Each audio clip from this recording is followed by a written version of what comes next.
হয়েছিল, এগুলো আস্তে আস্তে একটু আগে আমার চঞ্চলা ফোন এসেছিল, ওইদিকে 3-4টা ট্রেন স্টপেজ হয়েছে। বিজেপির মণ্ডল সভাপতির গৃহপ্রবেশ ও সাংগঠনিক বৈঠক কর্মসূচি অনুষ্ঠিত হলো। জানা যায়, আজ সোমবার দুপুর নাগাদ বাগমুন্ডি ব্লকের তন্তরি সুইসা অঞ্চলের অন্তর্গত মার্চা গ্রামে বিজেপি জেডপি 14 মণ্ডলের মণ্ডল সভাপতি গৃহপ্রবেশ কর্মসূচি অনুষ্ঠিত হলো। সঙ্গে সঙ্গে বিজেপির সাংগঠনিক বৈঠক অনুষ্ঠিত হলো। বৈঠকে মূলত আগামী পঞ্চায়েত নির্বাচনকে পাখির চোখ করে বুথভিত্তিক সাংগঠনিক কর্মসূচির উপর জোর দেওয়া হয়।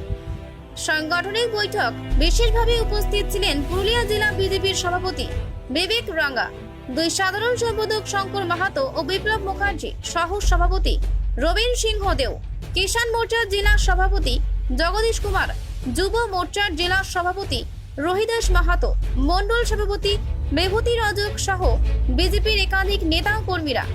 তাপস কৈরির রিপোর্ট, ভয়েস অফ পুরুলিয়া। আমাদের সংগঠন শক্ত করার উদ্দেশ্যে আমরা তো সবসময় প্রবাসে থাকি, বিভিন্ন জায়গায় সংগঠন শক্ত করার জন্য মানুষের সঙ্গে দেখা, কর্মীদের সঙ্গে দেখা করা, এটাই আমাদের সাংগঠনিক একটা প্রক্রিয়ার মধ্যে পড়ে।